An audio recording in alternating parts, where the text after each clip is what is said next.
Mi esposa y yo en el desayuno leemos las Escrituras, de manera especial en el libro de los Proverbios. Y leímos el siguiente, Proverbios 27:1. No te jactes del día de mañana, porque no sabes qué dará de sí el día. Amigo, ninguno de nosotros sabemos qué traerá la próxima noticia que nos llegue. Sea buena o mala, sencillamente no sabemos. Hay tormentas que vienen a nosotros. Bien, el Señor aquí realizaba su ministerio en Galilea, estaba con sus discípulos y se encontraban en una tormenta. Y leeremos al respecto y luego vamos a aprender algunas lecciones maravillosas de cómo usted puede encontrar paz en medio de su tormenta, porque todos tenemos tormentas. Empecemos en el versículo 16 de Juan capítulo 6. Al anochecer, descendieron sus discípulos al mar, y entrando en una barca, iban cruzando el mar hacia Capernaum. Estaba ya oscuro, y Jesús no había venido a ellos. Y se levantaba en el mar un gran viento que soplaba. Cuando habían remado como 25 o 30 estadios, vieron a Jesús que andaba sobre el mar y se acercaba a la barca, y tuvieron miedo. Mas él les dijo: Yo soy, no temáis. Por favor, subraye esa última frase: no temáis. ¿Sabe? Unas 365 veces en la Biblia, una por cada día del año, Dios nos ha dicho que no tengamos miedo. De una u otra manera, Él dijo: no tengan miedo o no temáis. 365 veces. Él nos dice que no temamos. El diablo es el ministro siniestro del miedo, pero nuestro Señor nos dice que no temamos. Ahora recuerde, los discípulos estaban en medio de una tormenta y Él les dice: yo soy, no temáis. Ellos entonces con gusto le recibieron en la barca, la cual llegó enseguida a la tierra donde iban. En nuestras jornadas a Israel, he ido a Israel muchas veces, lo que más disfruto, lo más deleitable, es sentarme al crepúsculo a la orilla del mar de Galilea. Casi es hipnotizante, es como un sueño. ¡Qué tranquilidad! Usted casi se intoxica con la belleza del paisaje al ponerse el sol en el mar de Galilea, en las alturas de Golán, y al otro lado del mar, desde Tiberias, donde todo se pone color rosado. Usted se sienta allí, escuchando los pájaros que anidan en los árboles. Creo que el mar de Galilea es uno de los cuerpos de agua más bellos sobre la tierra. Los rabinos antiguos decían que después que Dios creó todos los otros mares, entonces Él creó el de Galilea, solo para Él. Bien, pongamos el trasfondo para este pasaje de la Escritura. Ha sido un hermoso día. Jesús ha estado con sus discípulos enseñándoles y había realizado el milagro de alimentar a más de 5,000 personas. Los discípulos no solo estaban llenos de alimento físico, sino que también estaban llenos de éxito, de conocimiento, de confianza. Había sido un estupendo día, y la noche era hermosa. Tal vez como la noche que describí hace algunos minutos, cuando uno se sienta satisfecho a contemplar la luna, luciendo como una gardenia en la solapa de la noche. Y había una leve brisa suave como el suspiro de un bebé, acariciando sus mejillas. Y los discípulos, experimentados hombres de mar, suben a su barco para cruzar hasta el otro lado del mar, regocijándose de tan estupendo día. Y entonces sucedió así. De repente, el viento comenzó a soplar. Las nubes cubrieron la luna y las estrellas, y el viento está soplando más y más fuerte. Las olas comienzan a levantarse amenazadoras, y el agua del mar comienza a llenar el barco, y ahora ellos se encuentran en medio del mar. Oscurece, y el viento es contrario a ellos, y no pueden ni siquiera ver sus manos frente a sus rostros. Y el mar de Galilea, que había estado tranquilo como un lago dormido, ahora se ha convertido en una peligrosa y mortal trampa. Y estos experimentados marineros se llenan de temor. Hacen un esfuerzo con los remos. Están ya muy lejos de la playa como para nadar. Las olas rugen y ellos están seguros que van a naufragar. ¿Y dónde está Jesús? ¿Por qué no había venido con ellos? ¿Por qué los había olvidado? Y de pronto lo ven caminando sobre las aguas, pero eso no les causa ninguna alegría. Ahora el temor se transforma en terror.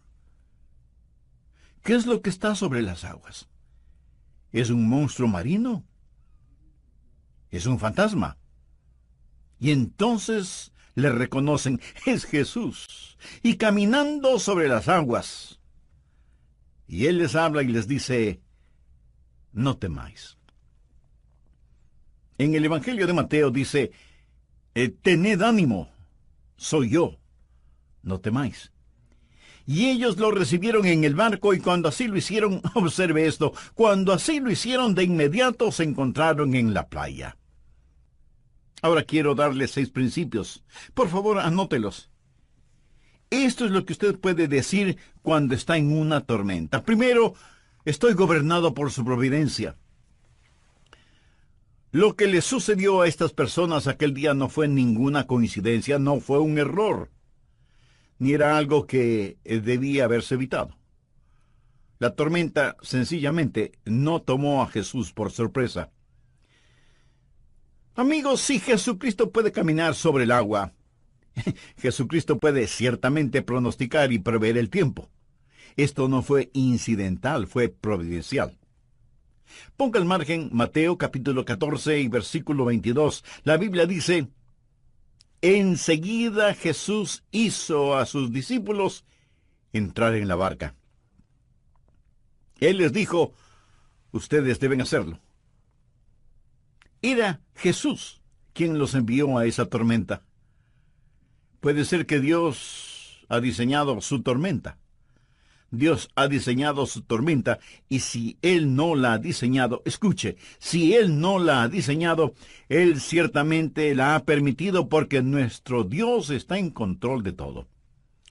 Estuve leyendo el Salmo 107, los versos 24 y 25. Dicen, ellos han visto las obras de Jehová y sus maravillas en las profundidades, porque habló e hizo levantar un viento tempestuoso que encrespa sus ondas. ¿Lo ve? Es Dios quien controla los vientos y las olas. Él es quien causa que las tormentas lleguen.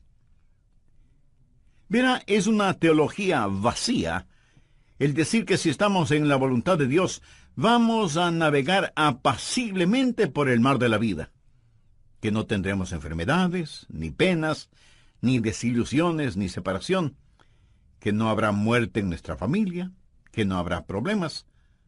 Como algunos charlatanes lo dicen en televisión, esté bien con Dios, cree en Dios. Envíeme una ofrenda generosa y nunca se enfermará. Todo le saldrá muy bien. Este es el evangelio de la prosperidad, de los carros de lujo, de la tranquilidad financiera. Amigo, hay una palabra muy castiza que describe eso. Engaño. Escuche, vamos a tener dificultades, y lo primero que usted puede decir cuando la dificultad llegue es que la providencia de Dios está sobre todo. Soy gobernado por su providencia. El plan maravilloso de Dios está en efecto, lo que llamamos la providencia de Dios. Ahora, recuerde, Jesús hizo que se embarcaran hacia la tormenta. Ellos estaban en esa tormenta debido a la providencia de Dios.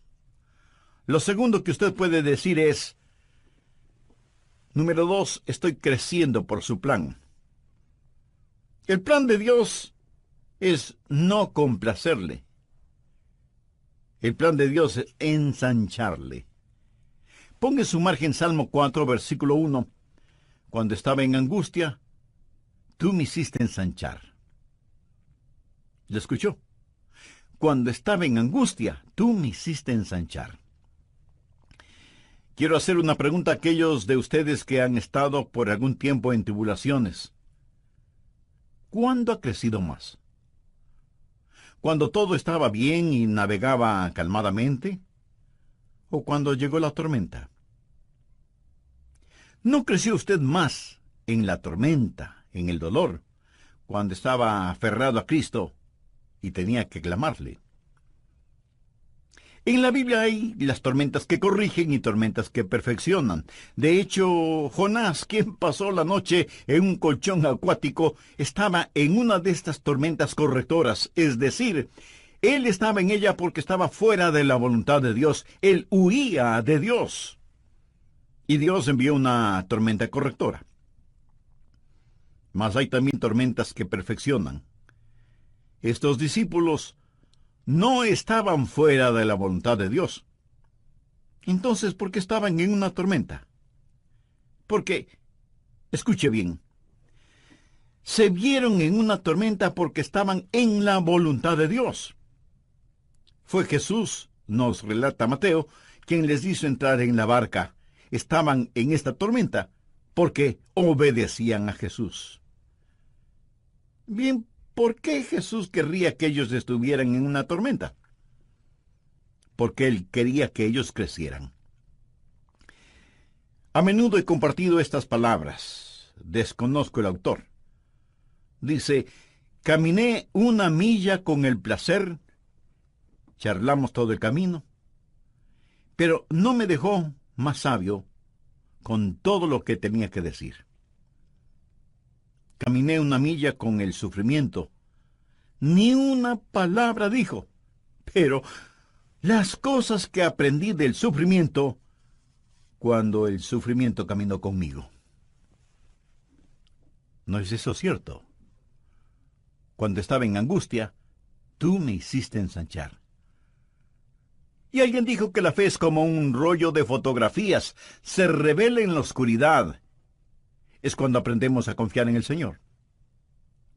Estaba leyendo sobre los israelitas cuando iban hacia la tierra prometida, hacia la tierra de Canaán.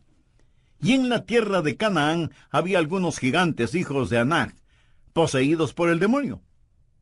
Y cuando los 2 espías de Israel fueron a explorar la tierra, al regresar 10 de ellos dijeron, no podemos conquistar esta tierra, aunque es una tierra de leche y miel, maíz, vino y aceite, granadas, higos y uvas, y tiene montes y valles, está habitada por gigantes y no podremos conquistarla. Pero 2 de los espías dijeron algo diferente. Busque en el libro de Números, Antiguo Testamento, capítulo 14, versículo 9. Por tanto, no seáis rebeldes contra Jehová, ni temáis al pueblo de esta tierra. Ahora, escuche lo siguiente. Porque nosotros los comeremos como pan. Su amparo se ha apartado de ellos, y con nosotros está Jehová, no los temáis. En otras palabras, ellos dijeron, miren, conquistar a esta gente será fácil, será como comer pan, no debemos tenerles miedo. ¿Para qué comemos pan? Pues para tener fortaleza. Crecemos comiendo pan. Es el pan el que nos da energía. Es el pan el sustento de la vida. ¿Qué es lo que Dios les estaba diciendo? Estas cosas que parecen serán su problema, serán su alimento. Amigo, usted crece cuando se alimenta de estos problemas. Verá, lo que nuestro Señor buscaba no eran debiluchos como discípulos. Él quería que crecieran y permitió que estuvieran en una tormenta para ensancharlos. Recuerde que usted es gobernado por su providencia cuando está en una tormenta. Él gobierna sobre todo. Y usted está creciendo por su plan. Y es en la tormenta que usted va a crecer y llegar a ser más y más como el Señor Jesucristo. Usted dirá, pastor, ¿no poseo lo que se requiere para crecer cuando estoy en una tormenta? Correcto, no lo posee. Por eso veamos el siguiente punto, número 3. Estoy favorecido por sus oraciones. Por favor, mire el versículo 17. Y entrando en una barca iban cruzando el mar hacia Capernaum. Estaba ya oscuro, y Jesús no había venido a ellos. Ellos se preguntaban, ¿dónde está Jesús? Ya había oscurecido, y él no ha venido. ¿Por qué él no había venido? Bien, él hacía otra cosa. ¿Qué es lo que estaba haciendo? Él oraba. Él estaba en la cima de la montaña orando. Anote al margen Mateo 14, porque esta historia es relatada de diversas formas en los diferentes evangelios, y la Biblia dice en el versículo 23, despedida la multitud, subió al monte a orar aparte. Escuche, no piense que él le desampara solo porque no puede verlo cuando está en la tormenta. Él quizás no estará con usted en forma corporal, pero él está muy consciente de usted. Amo esa canción que dice, así como sus ojos miran al gorrión, sé que él me mira. Permítame darle otro versículo tomado de los otros evangelios. Anótelo, por favor. Marcos capítulo 6, empezando en el versículo 47. Y al venir la noche, la barca estaba en medio del mar, y él solo en tierra. Ahora preste atención a lo siguiente. Y viéndoles remar con gran fatiga, quiere decir que él los estaba observando. ¿Sabía usted que él lo ve a usted ahora mismo? Usted dirá, él no sabe dónde estoy. Él no está al tanto de mis dificultades.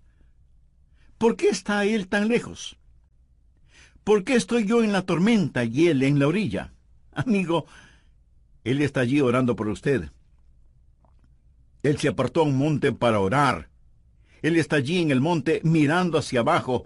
Él ve a través de la oscuridad. Ellos no podían verle, mas él sí. ¿Y qué estaba haciendo? Él estaba orando. Desea un pensamiento bendito. Permítame compartirlo. Usted está en la lista de oración de Jesús. Usted está en la lista de oración de Jesús. No hay nada más consolador para mí que alguien me diga que está orando por mí.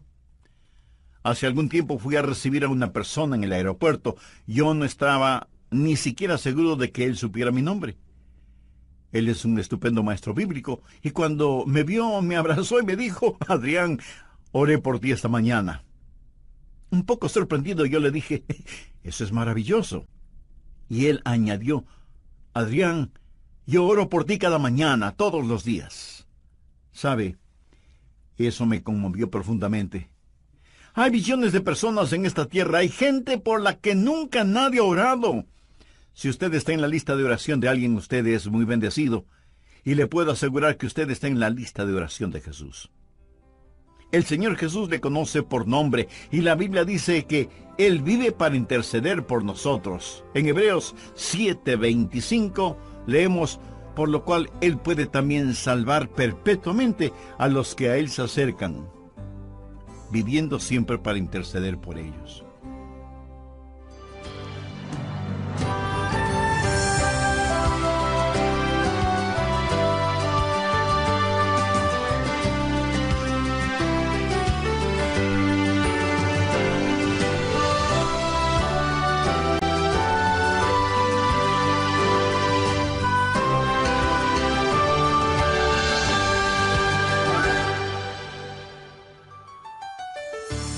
Saludos amigos, gracias por estar ya en sintonía de nuestro programa El Amor que Vale.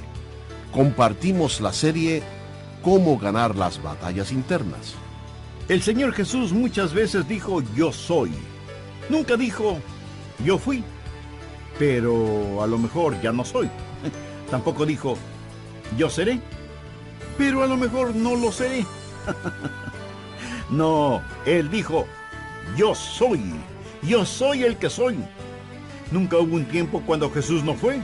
Nunca habrá un tiempo cuando Jesús no sea.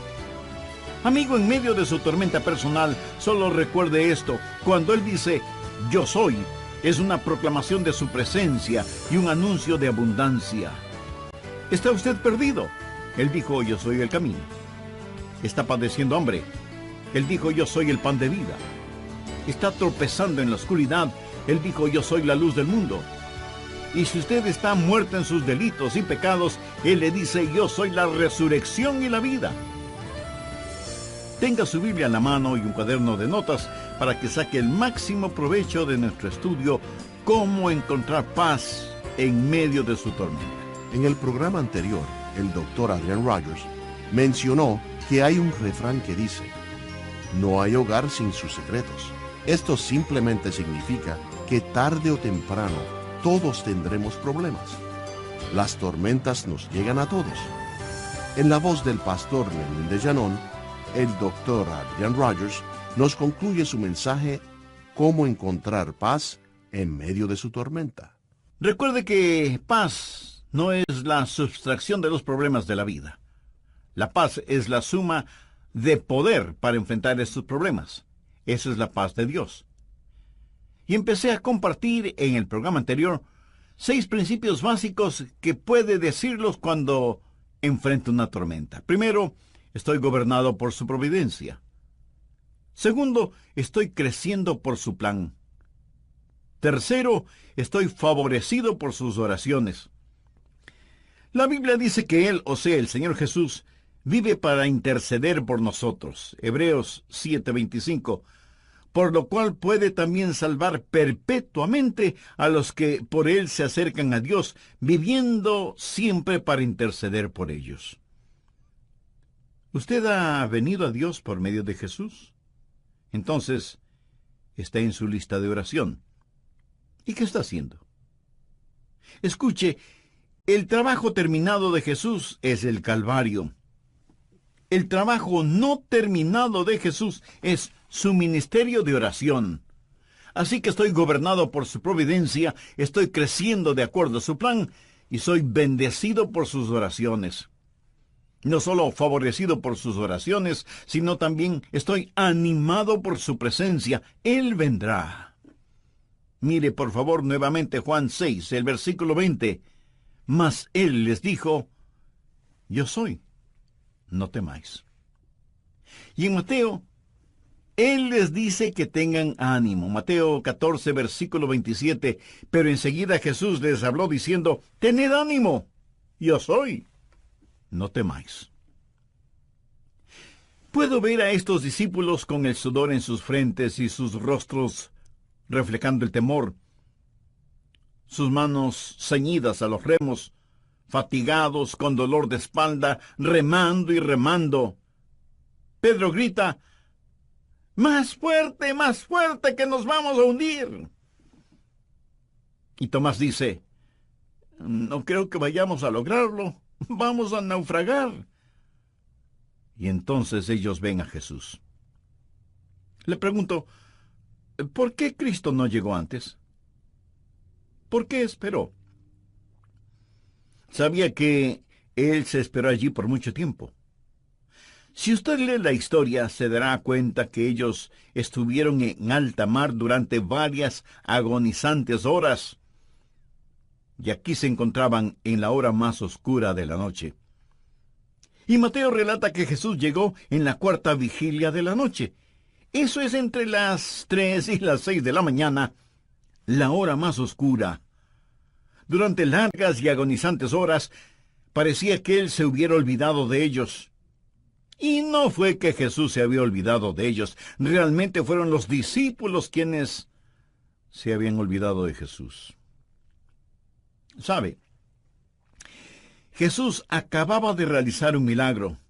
Si usted lee la historia en el 6º capítulo de Juan, se dará cuenta que Jesús había alimentado a unas 5,000 personas. Note, por favor, el versículo 12. Y cuando se hubieran saciado, dijo a sus discípulos, recoged los pedazos que sobran para que no se pierda nada. Recogieron, pues, y llenaron 12 cestas de pedazos. Bien, ¿por qué llenaron 12 cestas? ¿Cuántos discípulos? 12 discípulos.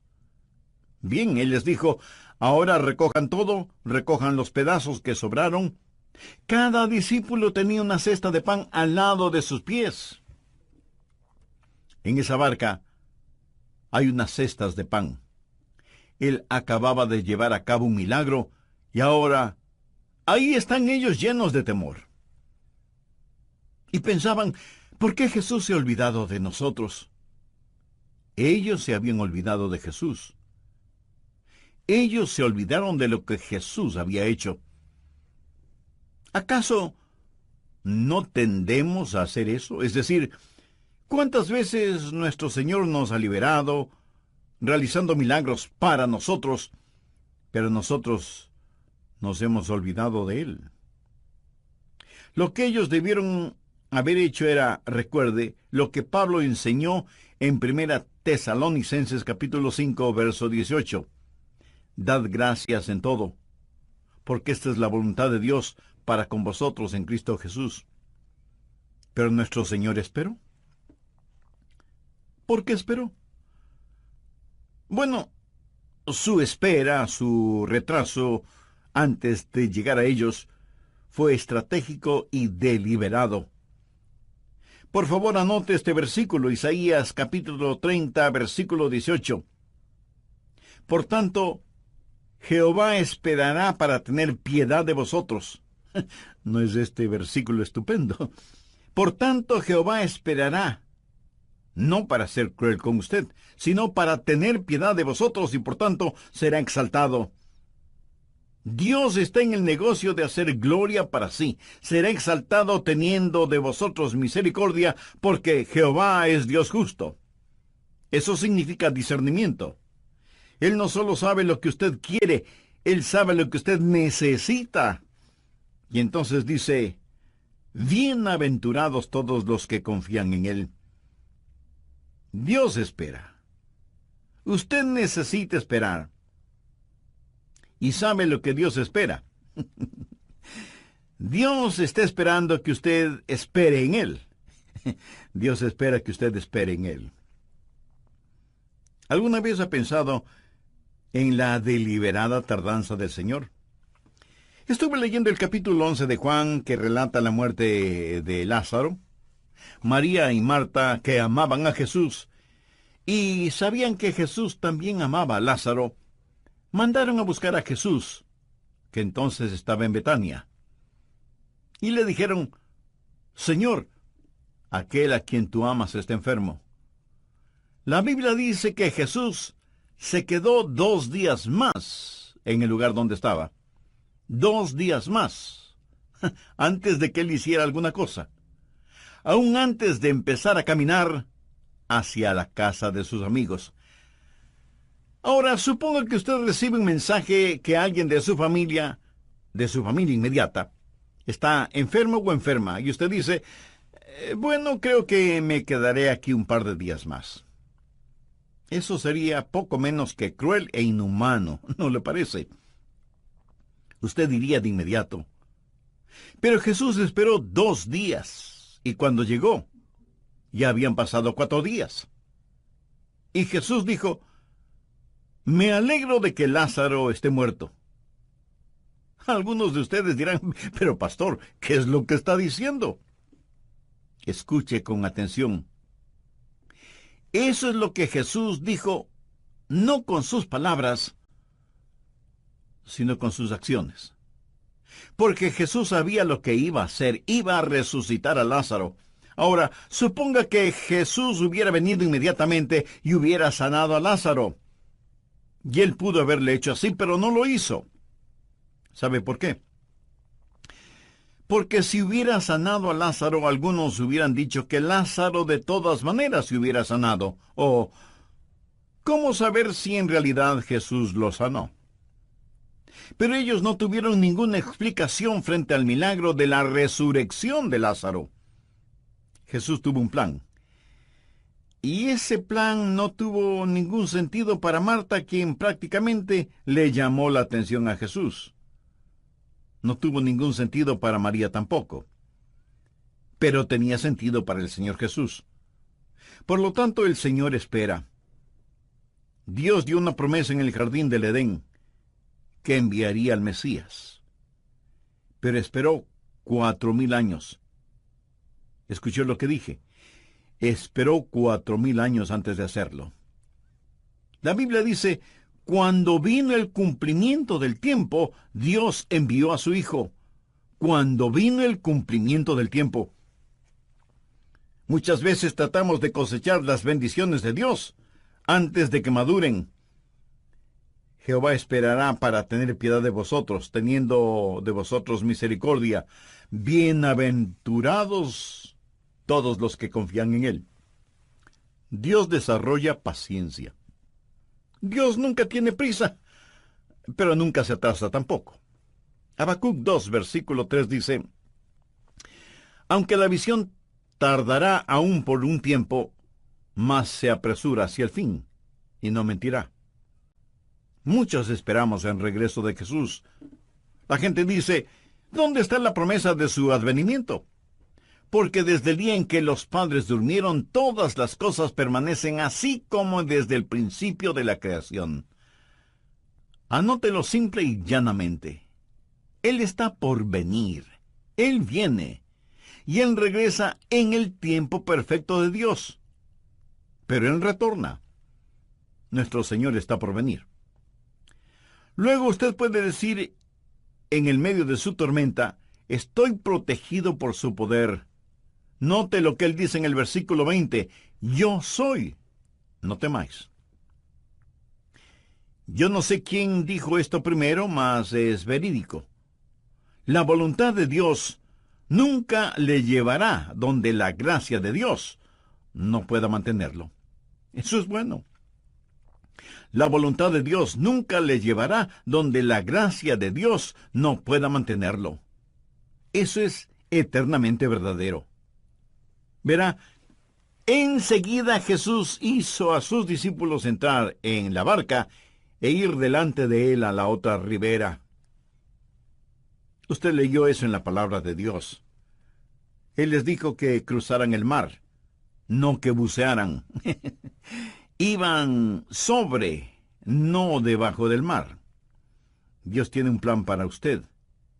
Jesús no dejó a sus discípulos en el desastre. Él les mandó que fueran a la otra ribera, y cuando Él vino a ellos, Él les dijo, yo soy, no temáis. Yo soy, no temáis. Cuando Jesús usa las palabras, yo soy, ¿qué quiere decir con ese yo soy? Bien, el versículo 20 dice, yo soy. ¿Lo ve?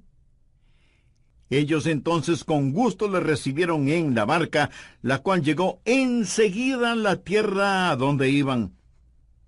Dios no les había prometido navegar calmadamente, mas sí les había prometido un desembarque seguro.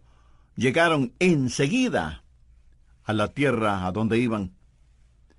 Verán, su destino ya está determinado. Tiempo y espacio no son ningún impedimento para el Señor Jesucristo. Él los llevará a la orilla. Ellos pasaban por tribulación, pero Jesús dijo, en el mundo tendréis tribulación, pero confiad, yo he vencido al mundo. ¿Lo ve? Esa tormenta sencillamente representa al mundo. ¿Dónde está Jesús?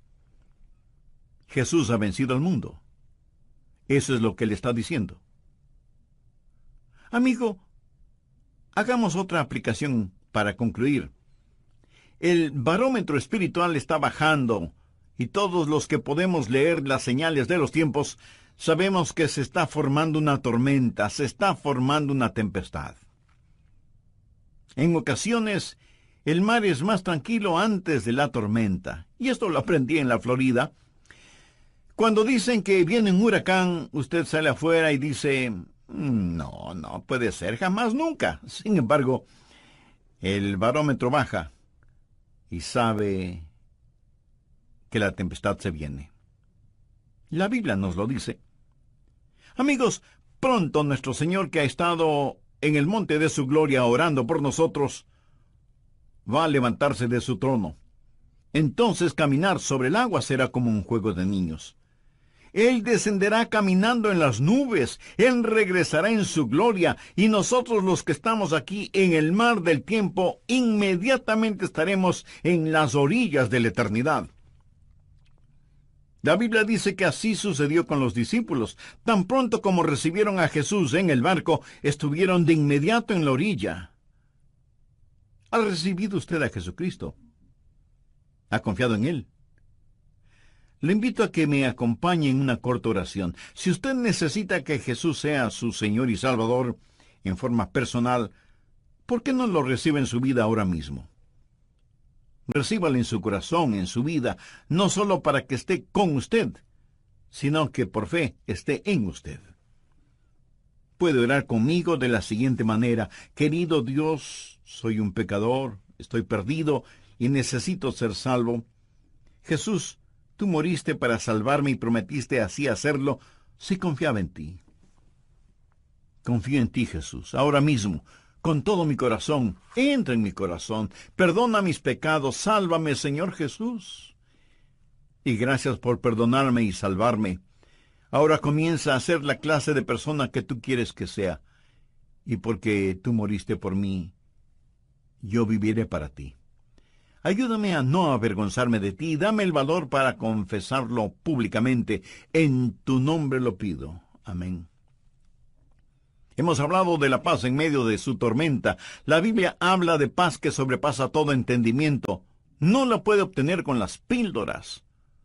No sale del interior de una botella, y ningún psicólogo o psiquiatra puede dársela. Hay una paz sobrenatural, y la Biblia dice que Cristo es nuestra paz.